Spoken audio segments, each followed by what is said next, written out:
Un placer desde el canal comunitario de Amagá Televisión compartir con la red de canales del suroeste antioqueño y el resto de canales públicos que nos amplifican. Hoy, con el sociólogo don José Fernando Montoya Ortega, hablaremos un poco sobre territorio y convivencia. Acompáñenos.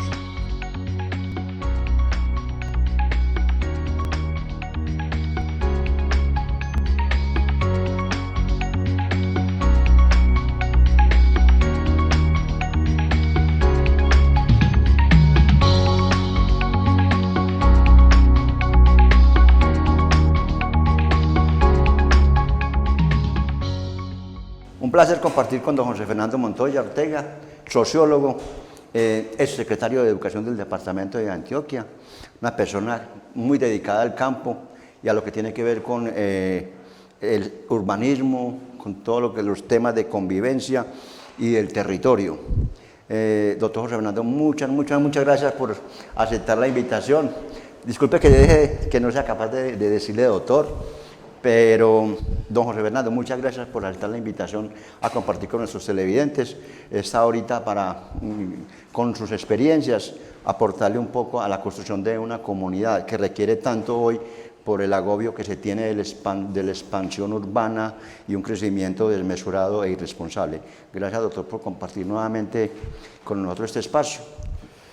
Don Leo Fabio, muchísimas gracias por esta invitación. Es motivo de gratitud el poder estar aquí en esta sede de un gran proyecto de comunicación y formación permanente como es el canal comunitario de Amagá y saber que está en red con otros canales en diferentes regiones del departamento. Muchas gracias y estoy a su disposición. Gracias, don José Fernando. Desde el nivel nacional se trazan unas políticas públicas, pero que son a 4 años nada más porque dependen del gobierno de turno y vienen de esa forma bajando hacia los departamentos y los municipios, que son los planes de ordenamiento territorial, que van ligados a unos planes de gobierno de los presidentes y del gobierno de turno, que ganan unas elecciones con unos programas y unos proyectos por los cuales el pueblo decide. Pero resulta que a veces son ineficaces porque en ese cumplimiento de las medidas, en ese orden jerárquico del departamento y hacia los municipios, se van perdiendo o se van haciendo caso omiso de esas recomendaciones que son obligaciones por ley, hablando específicamente en lo que tiene que ver con el desarrollo urbano de las poblaciones y los asentamientos. ¿Por qué, doctor José Fernando? Perdóname que le diga doctor nuevamente, esa línea no se mantiene y no procuramos estar en armonía con el medio ambiente, sobre todo cuando tenemos tantos ejemplos a la vista en casos de avalanchas, en casos de inundaciones, desbordamientos, derrumbes. Tenemos una cantidad de problemas que podemos prevenir y que tenemos con qué prevenirlo, pero no lo estamos haciendo. Sí, don Leo Fabio, al escuchar esa pregunta viene a mí un pensador, etólogo, Konrad Lorenz, que fue premio Nobel y publicó por allá en la década de los 70 una obra que se llama Los 8 pecados capitales de la sociedad civilizada. Y entre los 8 pecados capitales de la sociedad civilizada, él habla del asoleamiento del espacio vital, entendiendo por asoleamiento el agotamiento, el uso indebido, el darle la espalda al espacio vital, en esa conjunción entre la naturaleza, las personas, la sociedad, para conformar una única unidad que se llama territorio. Nosotros regularmente somos muy dados a fraccionar. Entonces, hablamos de el territorio y creemos que es única y exclusivamente la dimensión física, pero el territorio tiene sentido en la medida en que se interpreta culturalmente por la relación con la sociedad y con las personas. Y además hay otra situación que es muy importante trabajarla y es la relación con el Estado. Nosotros regularmente fraccionamos al Estado y lo reducimos a la dimensión gubernamental.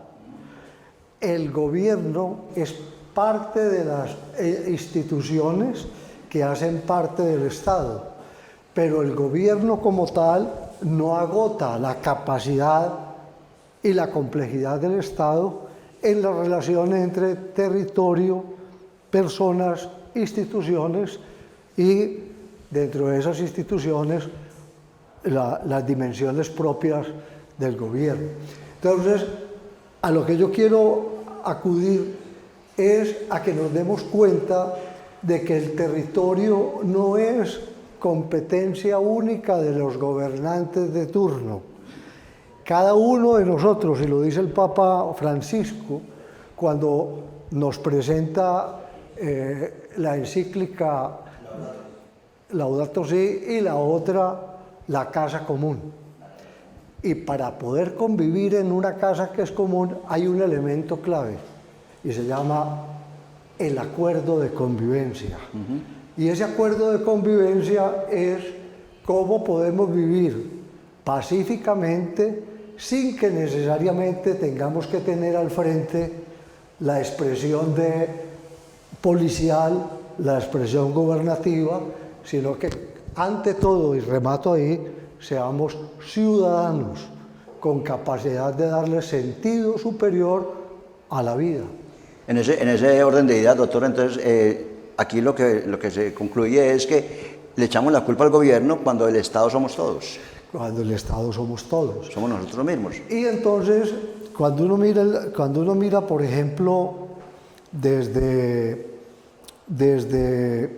la mirada antropológica, la mirada sociológica, hay una invitación a que dejemos esa actitud de cosificarnos como individuos y nos asumamos realmente como personas con capacidad de llegar a acuerdos en el marco de la diversidad y la diferencia, y uno de esos primeros acuerdos es cómo podemos convivir respetuosamente entre nosotros y con la naturaleza. Entonces, la invitación que quisiera hacer es, tenemos ese mandato constitucional y legal de los planes de ordenamiento territorial, pero por encima de esos planes de ordenamiento debe haber un acuerdo fundamental. Y ese acuerdo fundamental está consignado en parte en lo que se llaman los Objetivos del Desarrollo Sostenible, que es una gran propuesta que ha lanzado las Naciones Unidas en lo que se llama la Agenda al 2030, para que seamos capaces de trabajar con base en 17 grandes proyectos. Y esos 17 grandes proyectos tocan el asunto ambiental, el asunto de la salud, el asunto de la educación, el trabajo y la convivencia en general respetuosa con la esencia de lo que es el humanismo integral. Pero a veces, doctor José Fernando, esos acuerdos que hacen parte de los bloques de constitucionalidad y que son adoptados por el país, a veces el mismo legislador, como lo vimos hace poquito, ¿cómo es posible que el Congreso que acaba de finalizar periodo, ahora el 7 de agosto, no haya ratificado mediante una ley el acuerdo de Escazú, por ejemplo, que recogía parte de lo que usted acaba de decir, que es de las Naciones Unidas, para que en el mundo todos al menos hablemos el mismo idioma, ¿cierto? Así es. Entonces, cuando eso se rompe así, dice uno, pues entonces yo también hago lo que quiera, ¿cierto? Ese es Pero el ejemplo que nos dan. en el fondo vuelve el asunto de la dependencia de la instancia gubernamental. Y yo digo que en parte eso es como mantener un salvavidas inflado. Si las cosas funcionan, porque esta comunidad es una maravilla. Y si no funcionan, Ahí tenemos el San Benito de turno. Ese es el gobierno que no quiso. No, Echamos culpas. echamos culpas. Claro. Entonces, por ejemplo, usted sabe que a mí me encanta hablar de la reforma económica, política y social de Francisco Silvestre y Juan Antonio Monivel Arte, que dio origen, entre otros, al Peñol, a Granada, a San Pedro, a Belmira, a San Luis, a San Carlos, a Yarumal, llamándose en ese entonces San Luis de Góngora, y a nuestro San Fernando de Borbón, a Magar. Y esa reforma estaba montada sobre las leyes de Indias. Y el asunto fundamental era motivar a las personas que estaban en una situación de empobrecimiento por el agotamiento del ciclo minero a que se convirtieran en agricultores. Era un cambio de paradigma, y a eso nos lo llenaron de funcionarios. No era sino un juez poblador reconocido por la comunidad y con un gran acuerdo de convivencia que decía desde cómo se habitaba en el área urbana que iban a construir, cómo se habitaba en el área rural, cómo se distribuía la tierra y cómo se dirimían los conflictos. Lo que toda la vida se ha dicho y hemos escuchado en todos los gobiernos y que es propaganda política de toda campaña es que se requiere en Colombia necesariamente una reforma agraria, que trató de hacer Alberto Lleras o Carlos Lleras Restrepo hace un tiempo, pero que terminó también en muy poco. Pero en el fondo es que todos entendamos que la tierra es un bien público de derecho para todos los ciudadanos, y que esa tierra la podamos manejar o relacionarnos con ella en una situación de respeto, no sometiéndola al agotamiento total, no sometiéndola al agotamiento, manejándola adecuadamente para satisfacer las necesidades de la población y generando las oportunidades laborales que sean del caso. Y si de pronto por alguna casualidad se debe afectar o se ve afectada, compensarla. Se debe compensar. Con siembra, con manejos de zonas verdes, con el cuidado de nuestras cuencas. Ese es otro problema que tenemos bien grande, don José Fernando, y es los planes de ordenamiento territorial que deben de ir de la mano, y hablamos de los municipios. Yo diría que la mayoría de los municipios como Amagá, el Suroeste, y yo diría que la mayoría de los municipios del país, especialmente los de quinta y sexta categoría, tenemos unos esquemas de ordenamiento territorial o planes de ordenamiento territorial vencidos.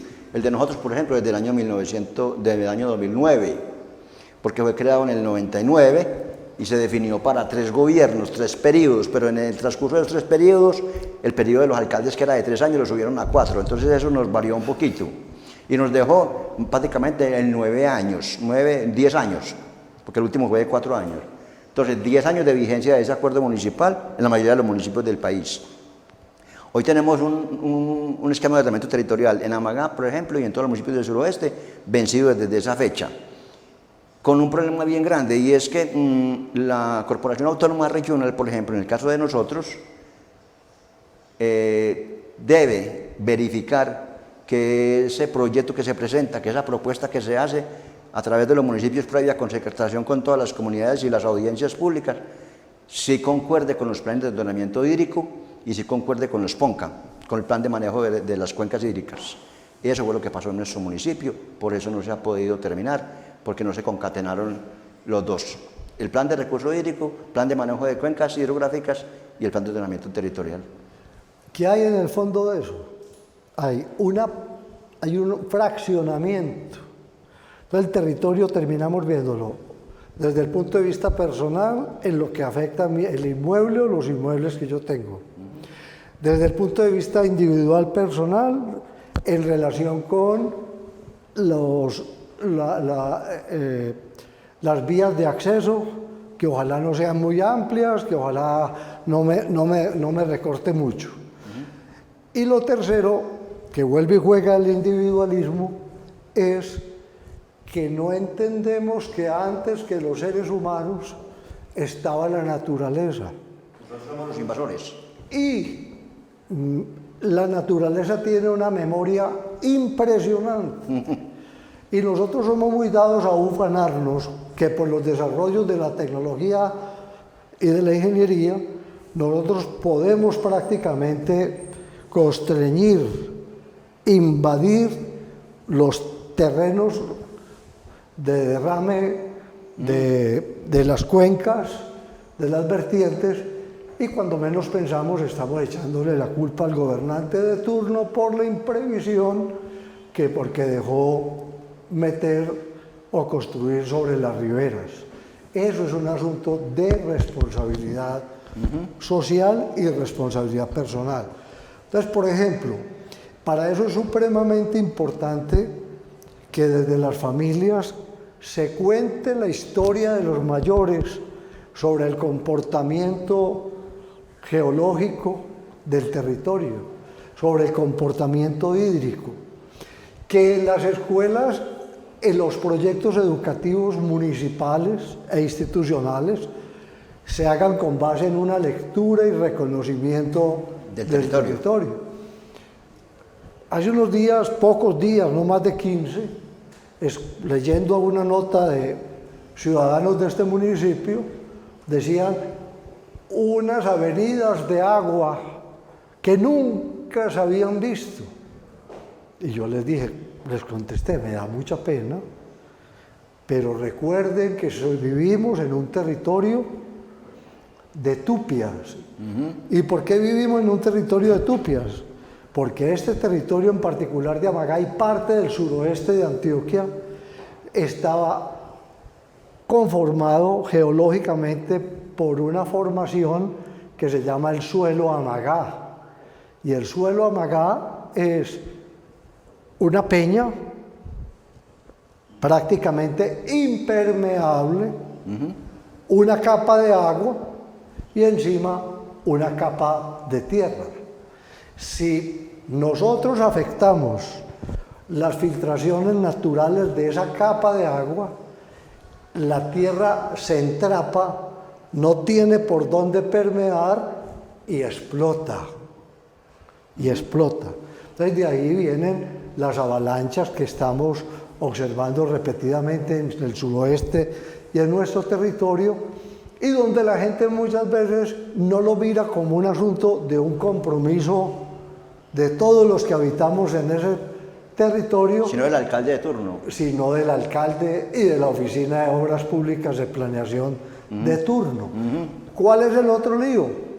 Nosotros estamos conviviendo en un territorio donde, por ejemplo, en el caso de Amagá, convivían el cultivo de la caña, el cultivo del café, algo de ganadería y bosques. Hemos vivido un proceso de parcelamiento que implica acabar con quitar de por medio los elementos arbóreos, aumenta la escorrentía, la rapidez con la que el agua baja, y además hemos hecho una serie de carreteras y nos hemos olvidado de los viejos caminos que en muchas ocasiones se convierten ya no en caminos, sino en acequias, en cauces, y cuando menos pensamos terminamos diciendo es que la administración municipal no le pone cuidado a este asunto cuando de por medio estamos en la corresponsabilidad vecinal. Tuve la oportunidad de hablar de este tema de la composición geológica de nuestro suelo y morfológica con uno de nuestros paisanos, muy querido también, coterráneo suyo, también doctor de Pueblito San José y Pueblito de los Sánchez, creo, el doctor Hernán Sánchez Arredondo, un geólogo reconocidísimo de la Universidad Nacional de Colombia, y tiene claro, y nos explicaba claro lo que usted nos acaba de decir, es la composición de nuestro suelo, cómo se conformó, cómo tenemos un llano acá que estamos ubicados, que estamos poblando, pero eso no fue gratis, ese llano es lo que sobró del derrumbe, esa es la sobra del derrumbe. Por eso encontramos muchas rocas en la parte de arriba y muchos pantanos en la parte de abajo. También nos decía él, lo que usted acaba de decir, que cuando se va desprendiendo, porque el agua es mucha, en el nivel que da con la roca impermeable, se va deslizando, produciendo una subsidencia, y que hacia dónde se va el deslizamiento, en pocos centímetros, pero que en años ya no son centímetros sino metros, es a la quebrada. Entonces nosotros estamos deslizando hacia la quebrada milímetros año. Y por eso empezamos a ver grietas en la parte de arriba. La María, los aljibes, y empezamos a ver grietas que no le ponemos cuidado porque es muy leve el desplazamiento, pero eso va afectando. Y nos hablaba él también entonces de cómo, lo que usted está diciendo, cómo nosotros estamos ayudando a que eso se dé, porque ese fenómeno ya es natural en muchos años, ese fenómeno no lo provocamos nosotros, pero es la famosa falla de Romeral, que vemos que muchos de nuestros turistas, nuestros compatriotas inclusive, que pasamos diario por ahí no sabemos qué es el famoso agrietamiento que vemos allá en la trilladora, antes de paso a nivel, ya lo mal, y lo vemos acá abajo en el balcón, límites con Titiribí, y lo vemos a ver en Fredonia por Palomos. Esa es la misma falla de Romeral que afecta inclusive todo el distrito de manejo integral de Romeral de Angelópolis. En este momento, escuchándolo, Fabio, me acuerdo de una anécdota de los mayores de mi familia, que somos todos de aquí de Amagá. Por allá por la década del 70, en Camilosé, para los lados de lo que hoy llamamos la guardería, había un hombre que llamaba Juan Minas, Martín Minas. Y a Martín Minas se le dio que él sabía dónde estaba la mina de carbón de Camilosé. Y entonces arrancó entre la quebrada Cajones y la quebrada Tinajitas, arrancó a labrar la roca, la impermeable, que usted va allá y usted le puede decir a cualquiera que eso era de los indígenas o magaes, pero eso era de Martín Minas. Buscando carbón, buscando el manto. Carbón. Y después se fue allá por los lados de la guardería, en la finca San Francisco, y le dio por ponerse también a buscar el carbón. Don Julio Correa, de los dueños de la flota Tratán, un día llama a mi papá y le dice: oíste, Juan, ¿qué es lo que está haciendo Martín allá en San Francisco? Hombre, a él se le metió a buscar allá y que la mina. Y le dice: ¿y vos no le has dicho cuántas tupias han bajado por esa tierra? Es decir, ¿cuánto balastro tiene que sacar para encontrar algo? Entonces, a eso es lo que queremos invitar, a que escuchemos la tradición oral y que esa la incorporemos en nuestras conversaciones y que tengamos también acuerdos para la adecuada utilización del espacio territorial. No vamos muy lejos, doctor. En Salgar, hace unos años, todo el mundo se asombró porque esa quebradita tan pequeña, donde ya todo el mundo había construido a su alrededor, hizo semejante desastre. Sin escuchar los viejos. ¿Por qué Julanito construyó tan lejos?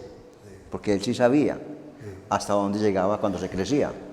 Entonces hay otro aspecto que es muy importante tener en cuenta, y es que hoy estamos viviendo en Colombia, en muchos territorios, y aquí en este nuestro, el suroeste, estamos viviendo, y en general en Antioquia, en lo que se llama un proceso de conurbación. La ciudad se agotó al interior del Valle de Aburrá, y la ciudad ha ido creando tentáculos hacia los municipios vecinos. El oriente ya lo llenaron. En principio eso lo confundimos con desarrollo, pero en la práctica no hemos potenciado el desarrollo y hemos vivido en unas condiciones de dolor de crecimiento que hoy se hace mucho más delicado. repetimos en parte el problema de Medellín sobre la zona del poblado, que densificó sin la adecuada infraestructura. Y en estos municipios estamos viviendo algo parecido. Estamos densificando con construcción de urbanizaciones, parcelaciones, etcétera, sin tener una mirada prospectiva en términos de la demanda de servicios públicos, agua, electricidad, vías, sanidad, etcétera. Y terminamos entonces también en la misma haciendo lo que algunos llamamos la transferencia de carga. Eso no es asunto mío, eso es asunto del gobierno de turno. Entonces, hombre, ¿cuál es la invitación? La invitación es a que tratemos de formular en cada municipio, en la región como tal, en el departamento y en las comunidades veredales, seamos capaces de formular la visión prospectiva del territorio.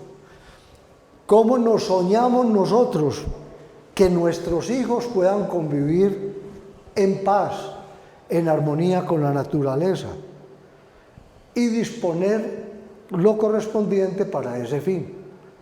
Hoy, entre nosotros, no tenemos realmente una cultura de planeación y menos de planificación. Nosotros tenemos unas entidades de muy buena fe que expiden unas licencias, pero que realmente respondan a un esquema de ordenamiento, a un plan de ordenamiento, todavía queda mucha letra que escribir. ¿Qué le vamos a dejar a nuestros hijos? ¿Qué le vamos a dejar a nuestros nietos? Y a nosotros mismos. Y a nosotros mismos, en esta casa común, como decía el Papa Francisco, que es nuestra tierra, nuestro planeta, que es lo único que tenemos. Vamos a este mensaje de corte institucional del doctor José Fernando y regresamos nuevamente con el segundo semestre de esta conversación tan importante, doctor José Fernando.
Soy la montaña, el templo más antiguo sobre la tierra.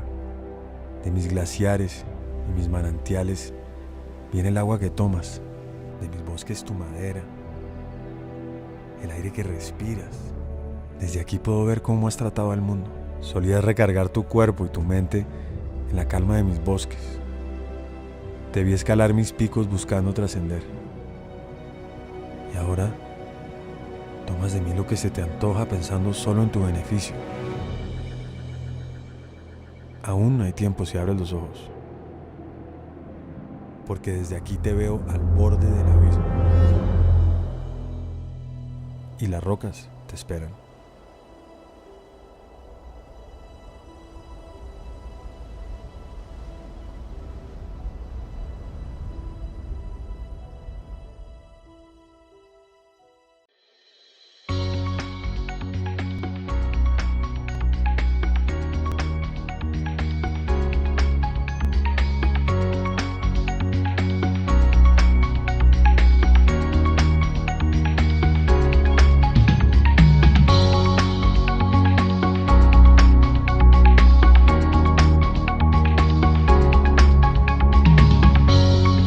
Regresamos nuevamente conversando con don José Fernando Montoya, sociólogo, conocedor del territorio como el que más. sobre un tema bien común en todo el país, y es la planeación, y es el territorio, y son los esquemas de ordenamiento territorial. El conurbanismo con el que terminábamos antes de ir al corte, doctor José Fernando, y el asentamiento, y los asentamientos, de desplazamiento de personas por el conflicto, por lo que usted dice ahorita, que se acabó, ya no hay más donde construir por falta de acceso a los servicios básicos, entonces se va desplazando hacia los lados, y ese conurbanismo después termina siendo legalizado a través de actos administrativos por los gobiernos de turno, pero, o sea, por obligación el gobierno tiene que ir a darle servicios públicos a alguien que no previó que no los había, y eso impacta no solamente la toma de esos servicios como el agua, el acueducto y el alcantarillado, produciendo problemas en los vertimientos, aumentando la contaminación, y también un problema grande es que estamos construyendo de manera horizontal, ya se acabó lo vertical, ya estamos construyendo semejantes torres sin capacidad de suministrarle el servicio básico, por ejemplo del agua, que si no es con motobombas ya no tendrían los 3 y 4 pisos ese suministro. Y así por el estilo muchos de los inconvenientes que genera el conurbanismo y los asentamientos. Hablábamos ahorita entonces, antes de iniciar este segundo bloque, doctor, de ese conurbanismo y la obligación que tenemos nosotros mismos, que somos el Estado, nosotros como ciudadanos, que nos llama constituyente primario, que nos olvida que somos nosotros mismos los que decidimos quiénes son los que van a gobernarnos, y nosotros somos los que debemos de empezar por dar ese ejemplo, de construir en riberas. Vemos que aquí en cualquier parte usted ve casas, edificios, empresas construidos prácticamente a la orilla de las quebradas, sin respetar los cauces, sin respetar los lechos, los márgenes, y como usted lo decía ahora, la historia y la memoria que tiene ese río, que alguno le dio por desviar más arriba para tener un buen espacio para construir. Sí, ese tema de la conurbación es un asunto pues de la expansión de las ciudades tradicionales sobre nuevos espacios, espacios que han estado prácticamente bajo una caracterización de ruralidad, y que coge a las entidades municipales sin la debida previsión, sin las debidas capacidades para poder decir cuál es el ordenamiento más indicado para que no se dé eso que llamábamos ahora con Loren el asoleamiento del espacio vital. Es entonces fundamental desarrollar o promover una cultura de corresponsabilidad con nosotros mismos, con nuestros semejantes, con la naturaleza. A mí me llama mucho la atención, por ejemplo, cómo no tenemos una lectura de cuál es la potencialidad del territorio desde el punto de vista de los recursos hídricos.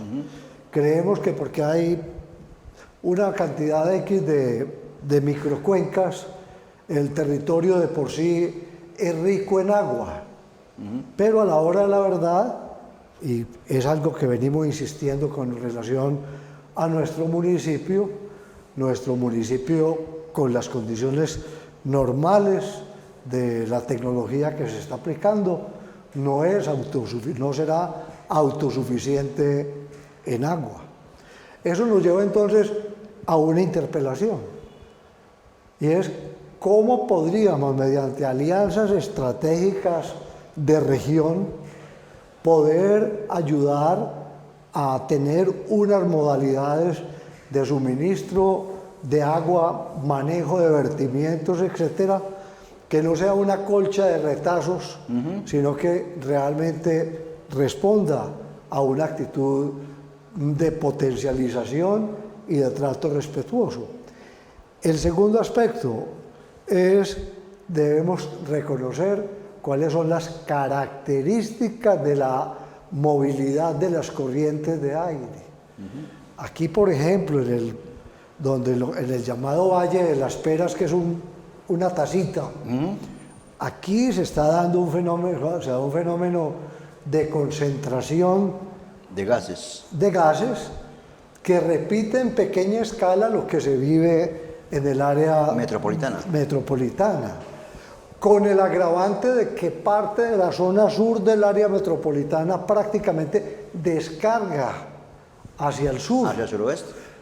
Hombre, esa lectura la tiene muy clara Corantioquia y otras entidades, y hay que involucrarla en la cultura de las decisiones de la comunidad y de las administraciones. Y esos planes de gobierno del área metropolitana liderados por Medellín hace 20 años, decía Medellín 2020 era que toda la industria debía salir de ese valle que llamamos Valle de la Aburrá, precisamente por su composición, y debería salir al año 2020, y ya prácticamente que están saliendo todos, pero están saliendo para donde nosotros, los tenemos acá, para un lugar similar en menor escala, que es nuestro Valle de las Peras.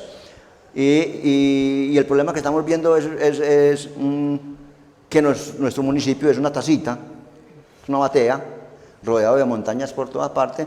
Entonces los gases invernaderos están subiendo, todo lo que estamos produciendo, que desde tejares, alfareras, transformadores de materia prima como los tenemos, están subiendo y llegan allá y se devuelven, porque encuentran allá unas condiciones de temperatura diferente, y empieza a bajar otra vez, nuevamente.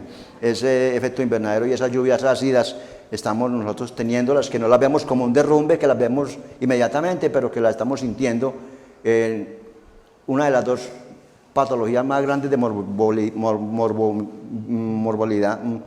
morbomortalidad que se registra en el Hospital de San Fernando, por ejemplo, y en las EPS que cubren nuestro plan obligatorio de salud. Y la segunda causa es aparte del infarto de miocardio, la segunda es el EPOC y problemas respiratorios. Sí, hay un asunto que es muy complicado y que tiene que ver mucho con el cortoplacismo en la toma de decisiones. Entre nosotros es muy dado a pensar que cualquier empresa que tiene el derecho de solicitar autorización de ubicación en un determinado municipio, por el solo hecho de anunciar que generará tantos empleos, inmediatamente se deja de leer las otras implicaciones. Entonces, por ejemplo, una de las lecturas que hay que hacer es, desde el punto de vista de las características de un territorio, cuáles son las actividades productivas, de transformación, de recreación, de convivencia, que en ese territorio son pertinentes. Que no generen tanto impacto, que sean compatibles con nuestra composición. Porque a la hora de la verdad termina siendo supremamente costoso, desde el punto de vista social y desde el punto de vista económico, porque tiene que salir ya el gobierno a realizar acciones paliativas por la imprevisión frente a unos actores que de buena fe entraron y se recibieron en el territorio, pero que las actividades que desarrollan no son compatibles. Lo que nos hablaba siempre el doctor Héctor Abad Gómez: busquemos siempre las causas y evitémoslas antes que tratarlas y curarlas. Así es. No nos gastemos en tanta curación cuando podemos evitarlas, ¿cierto? Y eso es lo que nosotros no hacemos, como colombianos, como ciudadanos, como parte de ese Estado, no hacemos, y desde el gobierno tampoco lo hacen, porque tienen unos intereses diferentes, lo que usted decía ahorita. Dejamos de lado lo otro que nos podría afectar. Eso no me va a tocar a mí, yo ya me voy a morir, pero no piensan en que hay familia, que hay hijos, que hay nietos, no piensan en que esta es una generación que va en un ciclo, que no somos nosotros nada más. Entonces, en el caso de Amagá, nosotros manejamos el paradigma históricamente durante una buena parte de la historia, cierto, que este es un municipio con una gran fortaleza en la minería del carbón. De vocación minera. La vocación minera. Pero en la práctica, hoy tenemos que decir que estamos bajo la emergencia de la minería del carbón. Claro. Y esa emergencia de la minería del carbón debe de convertirse en una provocación para poder encontrar otras formas de exploración, explotación y utilización de ese recurso que sea compatible con el ecosistema y la dignificación de la vida y la generación de ingresos que sea positiva. Entonces, una de las lecturas que uno hace, y que ha sido tema de conversación de nosotros, es, incluso llega a decirse que este es uno de los territorios que tiene un potencial petrolífero. Bueno, ¿qué lectura estamos haciendo nosotros con anticipación para saber ese campo petrolífero que se ha identificado en el caso de Amagá, en la cuenca de la Sinifaná y otros, bajo qué tecnologías se tendrían que explorar y explotar y bajo qué condiciones de habitabilidad tendríamos que tener para que eso sea compatible? Más la otra, que sabemos que es un riesgo, y es la declaración que tiene buena parte de este territorio del suroeste como reservas mineras para explotaciones de minería metálica. Y minerales preciosos. Entonces vuelve y juega. Esta es la hora en que nuestros municipios, y trabajando como gran región, debíamos tener unos procesos de investigación con las universidades, con otros grupos de investigación, etcétera, de tal manera que no nos cojan manicruzados ni tampoco caigamos en situaciones de pánico, porque ni tanto que queme al santo, Ni tan lejos que no lo alumbre. ni tan lejos que no lo alumbre. Entonces, esa es otra pues, de las preguntas que nos tenemos que hacer y sobre lo cual tenemos que estar trabajando fuertemente. Y lo otro, nosotros somos muy buenos para decir, estamos bajo una revolución, en la cuarta revolución. La pregunta es, nosotros hemos hecho una lectura desde nuestro territorio, de qué manera podemos participar en la cuarta revolución, en esa revolución de la información, de las ciencias, de tecnologías, de la información, etcétera. Uno podría decir, hombre, me sueño que una parte del territorio nuestro en un futuro sea de campus digitales, por decir algo. Estamos preparándonos en algo para esa mirada. Entonces ahí viene la mirada con el plan educativo municipal. ¿Para qué? Primero, formarnos para saber convivir respetuosamente, formarnos para saber transformar el conocimiento, formarnos para dar sentido a la vida a través del trabajo dignificante, y el cuarto, saber trascender, saber darle sentido superior a la existencia. Entonces, valdría la pena mirar desde los planes educativos municipales cómo tenemos esa mirada prospectiva. Desde esa parte de la investigación, doctor José Fernando, don Hernán Sánchez Arredondo, el ingeniero, que hablamos ahorita, geólogo, y don Hilario López, conocidísimo, que también lo hemos tenido acá en este programa, han hecho un estudio hace mucho tiempo que pocas bolas le han parado de pronto, y es a lo que usted decía ahorita, cómo podemos utilizar nosotros el carbón mineral que tenemos sin estigmatizarlo, pero teniendo en cuenta que ya quemándolo no es la opción. Ellos hablaban de la gasificación del carbón de Amagá y el carbón mineral, el carbón de Bulla.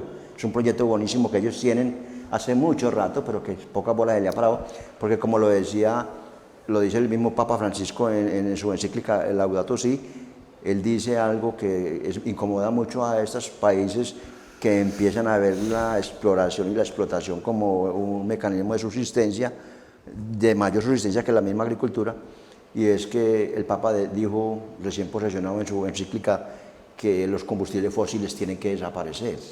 O sea, no podemos seguir consumiendo y quemando los combustibles fósiles para generar energía.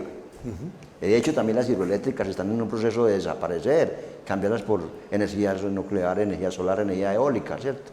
En Amagá, ¿qué vamos a hacer? Porque ya estamos viendo que estamos quemando poco carbón, porque las industrias que son nuestros oferentes, nuestros consumidores, ya están utilizando otros mecanismos, otras formas de transformar su materia que no sea la quema del carbón de Amagá. Sí, León Fabio, usted mencionaba al doctor Sánchez, a don José Hilario López, y con ellos también hemos tenido un gran investigador de las potencialidades de esta región y en general de Antioquia en la interacción entre lo urbano y lo rural, que es el doctor Gabriel Poveda Ramos.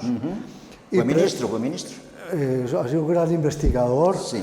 Y el doctor Gabriel, un gran maestro, ingeniero electricista, ingeniero químico, él ha planteado en esa misma línea de la gasificación. Y uno mira hoy, por ejemplo, cuando en menos de 6 meses los fertilizantes necesarios para la agricultura se han incrementado en más de un 30% en el precio, el doctor Gabriel Poveda Ramos plantea la posibilidad de crear fertilizantes a través del proceso de gasificación como uno de los agregados. Carbón, ¿no es cierto? Entonces esa es la lectura que tenemos que hacer y ojalá pudiéramos, en vez de estar enfrascados en el tire y afloje de la esquina de la alcaldía o de la iglesia, tuviéramos unos grupos de investigación de trabajo prospectivo a la par con la administración departamental, la nacional y otras entidades. Pero mire, nosotros que nos tocó, doctor José Fernando, que nos tocó conocer este pueblo cuando realmente lo que hoy tiene nuestro escudo, que es la caña, el carbón y el café, verdaderamente sí nos representaban inmensas fincas, hectáreas de caña en nuestro territorio y de café, donde el agricultor incluso se daba el lujo de ternar su mano de obra entre sembrar, pero voy a coger café mientras la caña crece, o hacemos 3 días de molienda porque espero voy a coger café. Eso era muy lindo. Hoy tenemos prácticamente un trapiche comunitario en el Cedro, no más. Y teníamos mucha caña, y hoy estamos comprando entonces azúcar derretida por ahí en supermercados. Sí, ese es un tema que a mí particularmente me apasiona. Yo tuve la fortuna de nacer al lado de un trapiche. Todavía lo tienen. Aquí en Camilo C. Sí. Y fue también muy larga la lucha de mis mayores por no cerrar el trapiche. Sin embargo, llegó un momento en el que las condiciones tecnológicas Lo exigen. Dejaron que nuestros trapiches artesanales quedaran en situación de desventaja frente a otras formas de producción de panela, y desafortunadamente estuvo de por medio los famosos derretideros de azúcar. Claro. Entonces, pero yo particularmente me hago la pregunta, ¿habrá otras formas de tener sobre nuestro territorio unas modalidades de agricultura, de trabajo de las riquezas minerales, de trabajo en el turismo, en las posibilidades de los sistemas de información y comunicación que nos permitan tener un modelo de desarrollo económico articulado que se compense, como lo estabas planteando, y de tal manera que los pobladores podamos encontrar opciones de calidad? Como la pastora, no llorar sobre la leche derramada, sino qué podemos aprovechar de lo que tenemos, de lo que nos queda. Hoy, ¿qué nos queda y qué podemos aprovechar de aquí en adelante? La información, la tecnología, las 4G nos deben a nosotros dar herramientas para cambiar y sacar al muchacho de la mina y ponerlo a hacer algo diferente.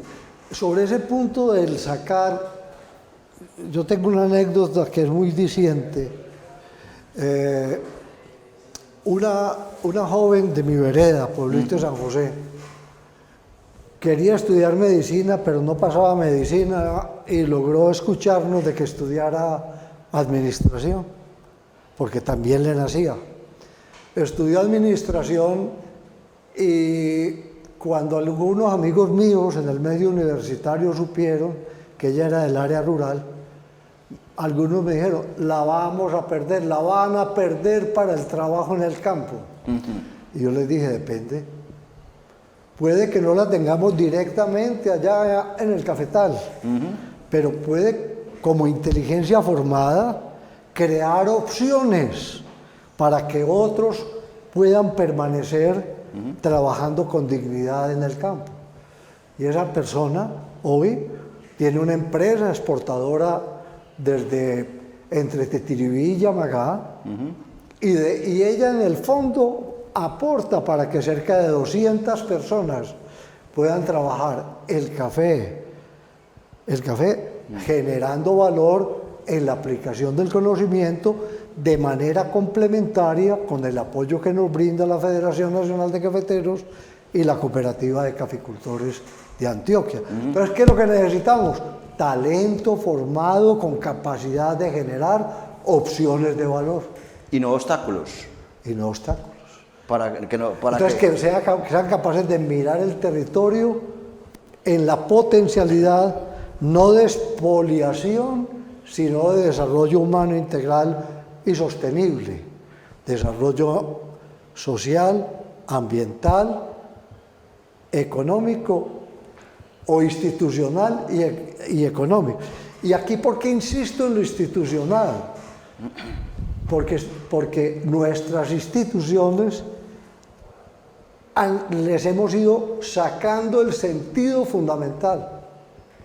Las hemos dejado prácticamente en la figuración de algunas personas que tienen responsabilidad gubernativa o gubernamental, y los ciudadanos nos hemos dedicado a hacernos al margen.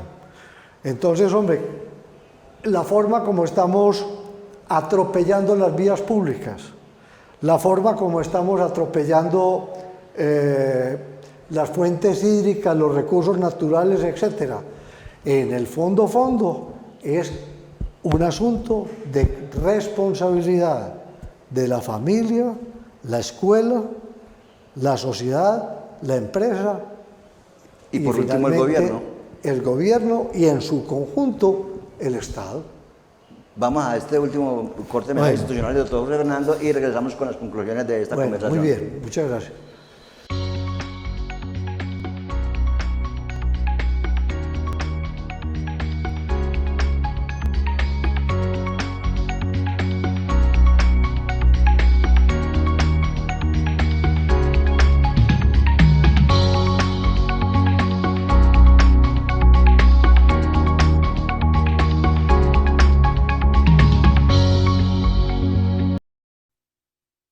Amontonados en barcos en condiciones realmente espantosas. Trabajaban todo el día sin recibir paga.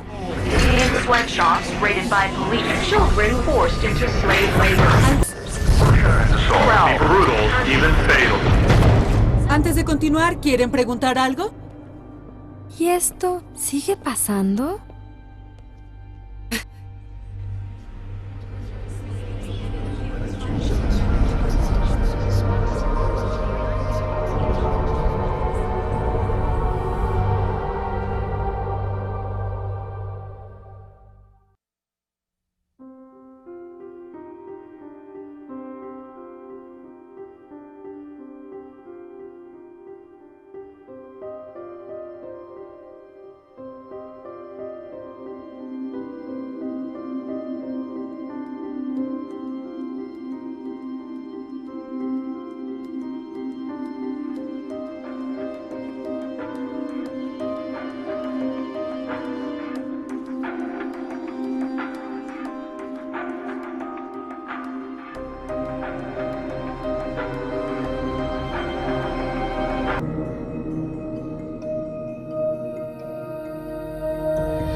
Vamos a las conclusiones con don José Fernando Montoya, sociólogo, que nos acompañó en el día de hoy compartiendo su visión de territorio y convivencia, cosas que deben ir de la mano.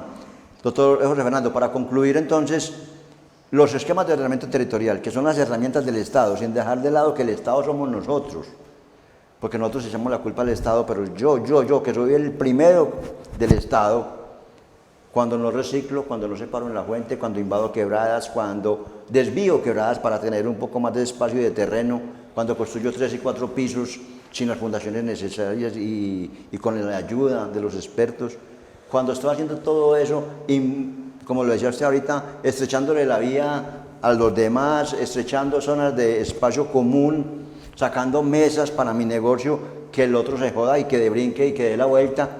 Cuando yo hago eso, yo soy el primero que estoy diciendo que el Estado que hace por mí, cuando yo soy el primero que estoy haciendo lo que no debería hacer, para que el gobierno, como representante de ese Estado, pueda permitirnos esa convivencia. Y entonces los planes de ordenamiento territorial deben ir necesariamente de la mano de la comunidad, de la pedagogía, de la educación, de la familia, de los planes de ordenamiento hídrico y de los planes de ordenamiento de manejo de las cuencas. Sí, señor, en el fondo, como decía el doctor Álvaro Gómez Hurtado, que en paz descanse, es volver a lo fundamental. Los grandes acuerdos en lo fundamental. Nosotros nos dejamos desviar muy fácilmente, pero es que ese desviar la atención hace parte del modelo económico, político y social vigente del neocapitalismo, donde se privilegia el endiosar al individuo en su capacidad de consumo, en su capacidad de autodeterminación en el egoísmo y la codicia, aunque se lleve a los demás y a la naturaleza por delante.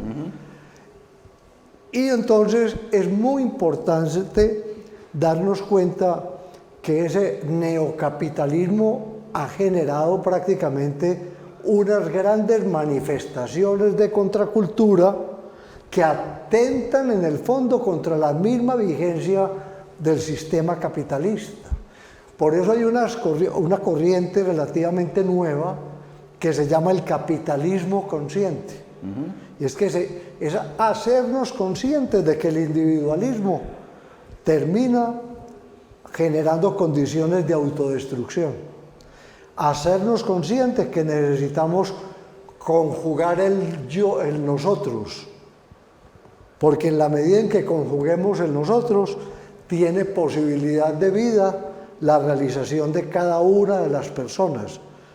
Y el tercer punto es que seamos capaces de reconocer la necesidad de grandes procesos de convergencia y concertación en el orden municipal, en el orden regional, departamental, nacional e internacional. ¿Pero sobre qué bases? Sobre los fundamentos de convivir pacíficamente, armónicamente con la naturaleza y creando condiciones de sostenibilidad. Y no quedarnos conjugando eso que usted tanto repite, doctor, y que yo le aprendí en lo que estamos hoy, es dejar hacer, dejar pasar. Que viene pues de la que viene de Francia y que en el fondo generó grandes reflexiones para grandes procesos de transformación social, económica y política. Y ahí viene otra cosa que conversamos con cierta frecuencia, la importancia del liderazgo colaborativo, participativo y comunitario. Nosotros, en la medida en que endiosamos personas, estamos alimentando los caudillismos, y al caudillismo no le interesa que haya ciudadanos con capacidad crítica, con capacidad de organización, con capacidad de establecer demandas, sino que lo que le interesa es tener personas que le brillen su ego, aunque la sociedad en el fondo se esté yendo por un despeñadero. Comisiones de aplausos. ¿Sí?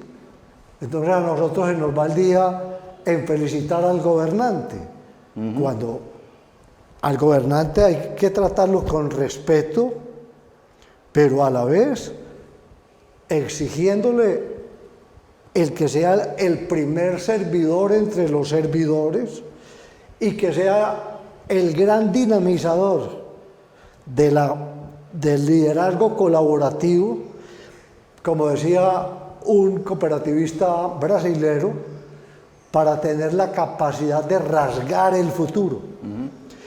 Pero para rasgar el futuro hay que tener carnadura de aguante para ser capaces de no caer en el engolosinamiento y entender que la crítica es necesaria para poder corregir aquello en lo cual nos estamos equivocando. Se nos acaba el tiempo, don José Fernando. Vamos a seguir conversando toda la tarde acá. A ustedes muchas gracias y estamos a disposición. Gracias, doctor. Ojalá pudiera volver otra vez. Me demoré 1 año y medio para poderlo conseguir. Muchas gracias a ustedes, televidentes, por compartir con nosotros y con el doctor José Fernando Montoya todas esas experiencias, todas estas anécdotas y todo lo que tiene que ver con desarrollo y convivencia. Hasta una próxima oportunidad.